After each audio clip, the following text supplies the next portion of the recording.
Brave pill, 0 to 60, 3, 2, 1.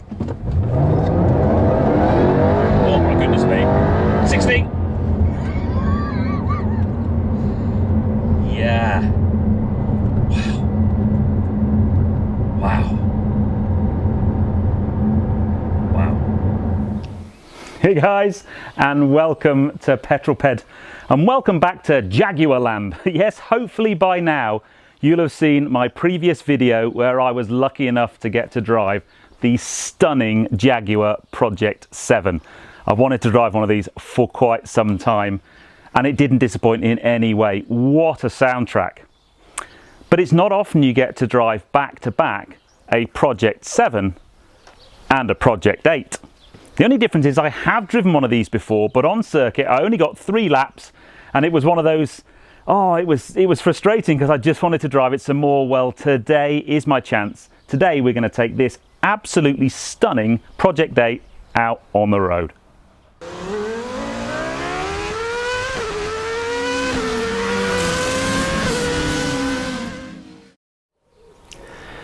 So I think we all know that the Project 8 is based on the Jaguar XE. What I didn't know until I did my research is the only thing that this really has in common with an XE are the doors and the roof. Every other body panel on it is a completely bespoke thing to the Project 8. The original plan was to build 300 of these, whereas they only built 250 of the Project 7. But actually they only ever built 220, so the Project 8 is a more exclusive car than the Project 7. Under the bonnet, fundamentally the same 5-litre supercharged V8. Power is now upped though to 592 horsepower, the same torque figure of 516 foot-pounds. But the big difference with this car is power goes through all 4 wheels, 4-wheel drive, which means that the 0 to 60 dash is now a smidge over 3 seconds, about 3.2 seconds.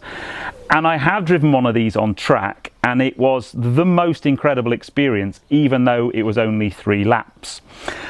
Interestingly, this car sat on Michelin Pilot Sport Cup 2 tyres, which are very track focused. So I'll talk about what the driving feel is like a little bit later on. They only came in left-hand drive. You could have an optional 10 grand track pack, which basically put you some scaffolding where the back seat should go. This car doesn't have that. And then they did a touring version which deleted the rear wing, and gladly this car doesn't have that either. But what I love the most about this car is Mike spec'd this car with the bespoke program. So this is a completely unique paint job that he chose, because I'd only ever seen a purple one. I think Harry's Garage has got a purple one. I drove a blue one and I've seen an orange one. I've never seen it in this colour, but you can kind of see why Mike chose this colour to go with his stable of V8 Jaguars. What a thing, man. Absolutely stunning. It's one of these videos, I can walk around the outside and talk about it, but ultimately for me, I just want to get behind the wheel of this car. It's a beautiful sunny day. I have some very cool roads in mind. So I think we jump inside, get driving, and I'll tell you all about the inside of the car, and most importantly, what it's like to drive on the road compared with the track.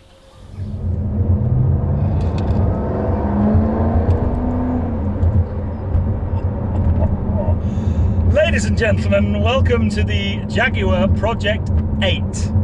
First things first, I've sat on the wrong side of the car, or to many of my viewers, sat on the correct side of the car. Yes, these were only ever made in left-hand drive. And I must admit, I've driven many left-hand drive cars before, but I've always done that on the continent or in America.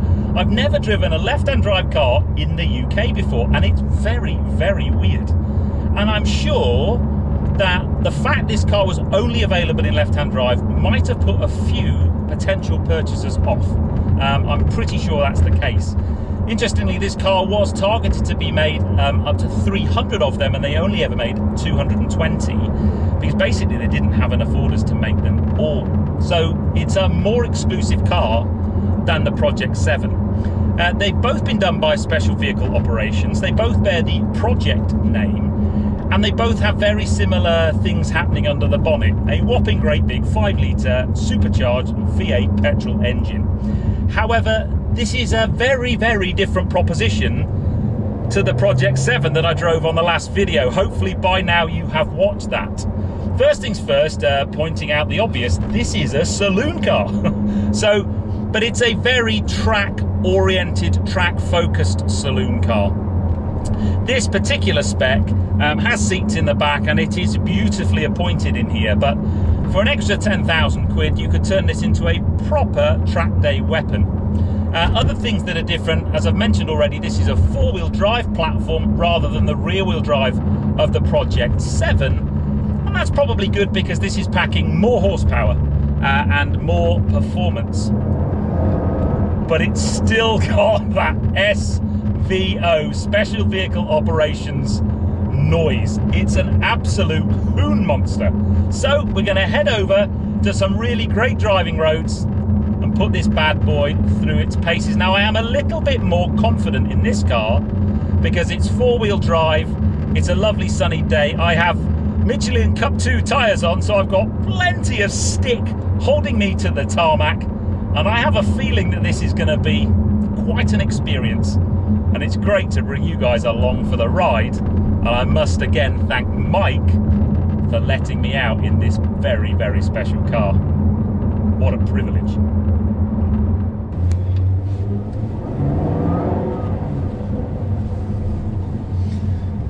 So I have brought the Project 8 to the same bit of road I had the Project 7 on earlier today. I wanted to do that for a kind of back-to-back comparison. But I also wanted to say that the Jaguar XE holds a special place in my Petrolped heart because it was the first ever dealer car I got to review. I reviewed the XES, the V6 version. I only had a few hundred subscribers and Harwood's lent me one, and that kind of kick-started the channel and certainly kick-started my relationship with Harwood's, which then built on through other dealers and eventually into manufacturers' press teams. So arguably without the XE that would never have happened. And then last year at the Delalio Track Fest I got to drive one of these on the track, only a few weeks after having seen one in Harwood's Jaguar Chichester showroom and thinking, wow, I'll just never ever get to drive one of those, they're just too rare. And then I've driven one on track and now I'm driving one on the road, and they are a rare thing.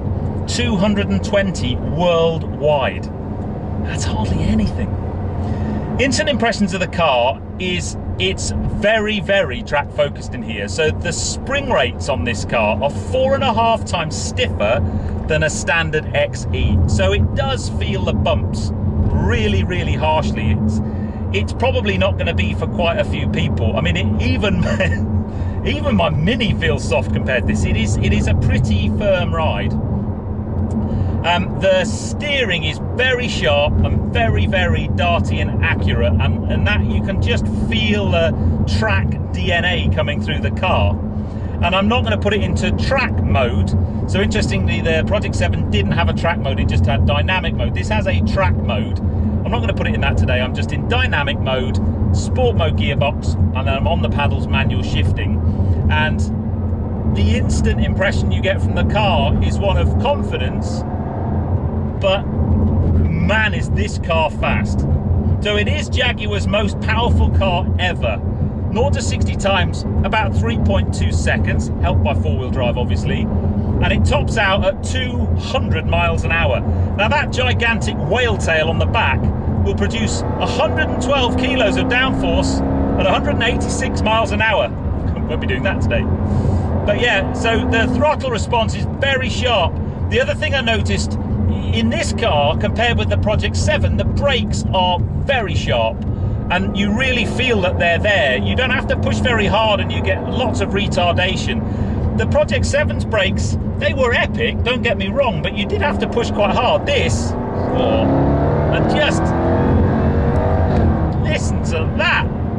Man alive, this thing's fast. And it sounds wicked as well. Oh, I've got this thing on the channel. The last 3 cars I've driven on Petrolped have all been supercharged 5-litre V8 petrol cars. Long may that continue. I think maybe that's the only type of car I'll review from now on.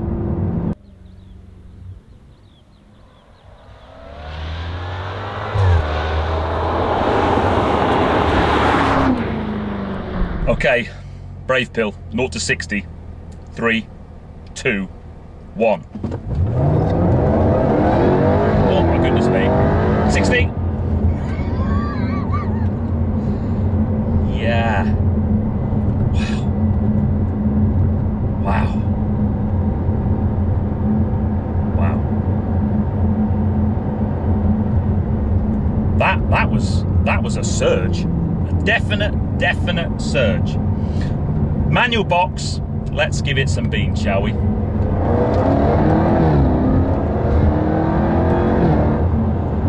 She lifts her skirt, people. She certainly lifts her skirt. Really, although the suspension is firm, what that gives you once you get some speed in the car is it just feels super planted. And clearly, I'm having to back off because there's such things as speed limits on the public road, sadly. But yeah, the noise this thing makes, I guess it's a little bit muted because it's an enclosed cabin, but you don't get the rush of the wind noise that the Project 7 had. But don't get me wrong, this thing still, I'm going to go down into second, no real need for it, but, and then punch. Oh, you can hear the whine of the supercharger as well. You didn't get that in the Project 7. The Project 7 was just so loud and shouty, it kind of drowned the supercharger out. This thing sounds like it's murdering 1,000 squirrels underneath the bonnet. Oh, this car's naughty. Really naughty. I'm kind of now used to sitting on the wrong side of the car. It didn't take too long to get used to. I guess the main thing would be if you're overtaking it, it's a bit of a pain being in a left hooker. But, oh, this car's got such a lovely feel to it.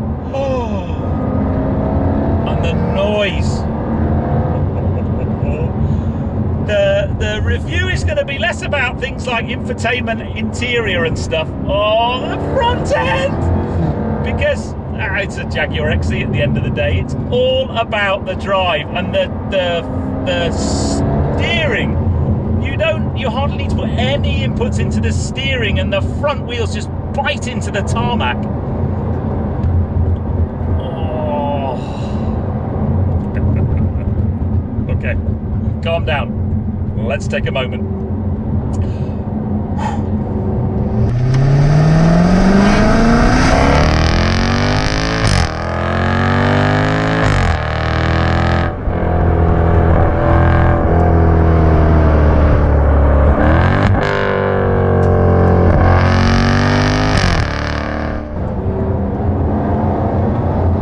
It's got so much torque. That was a low down pull in 4th gear from about 3,000 RPM, and it's just got an instant response. The throttle response, again, the gearbox calibration and the throttle calibration in this is just fully focused around track driving. But it's a 4-seat family car. It's got a massive boot in the back. You could easily go away for a nice weekend and, you know, pack it to the rafters with all the things you need. Oh dear me, this is rapidly becoming.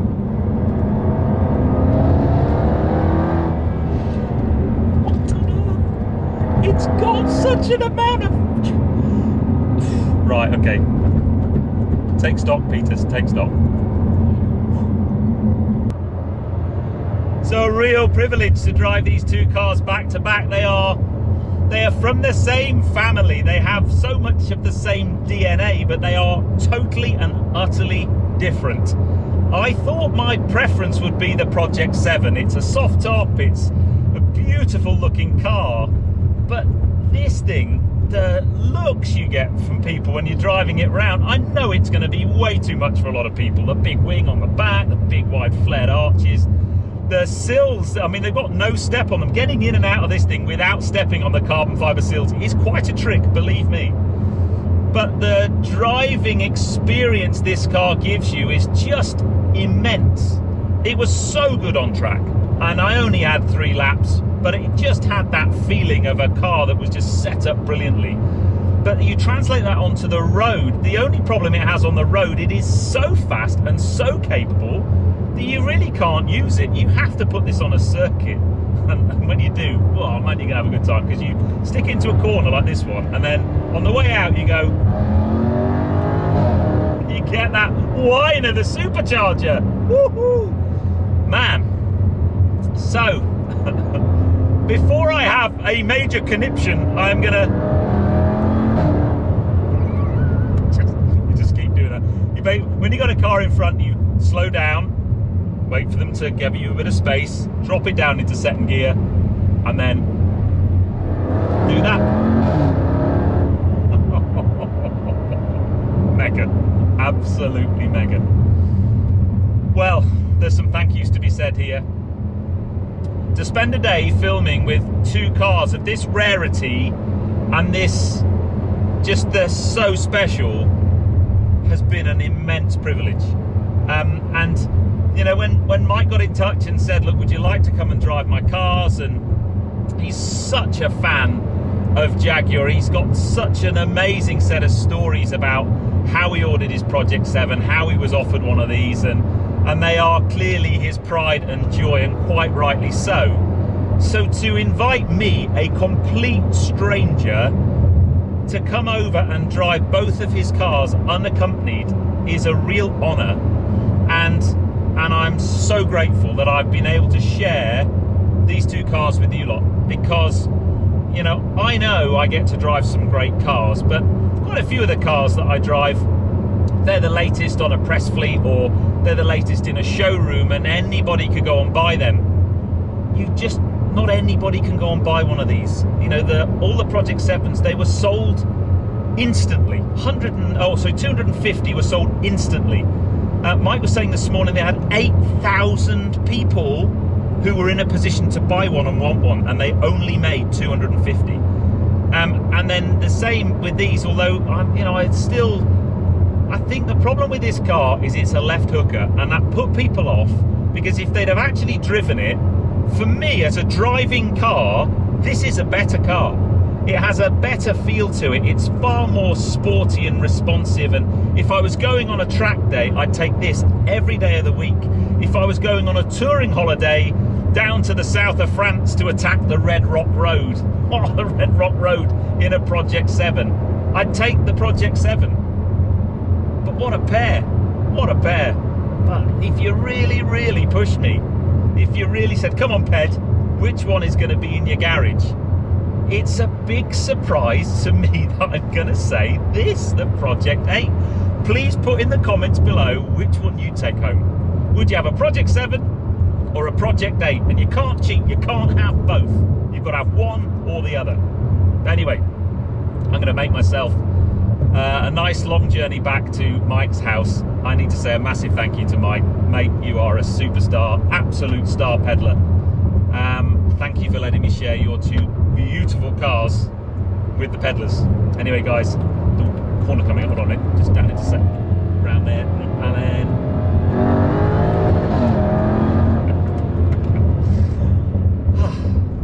I hope you enjoyed that one. If you have done so, please give me a thumbs up. Comments below are always welcome. And if you haven't done so already, please subscribe to Petrol for plenty more content to come. I've got an epic car next week, the next video to drop on the channel. I'm raising my game, people, I'm raising my game, but I'll join you on the next video. You take care, guys. Drive safe.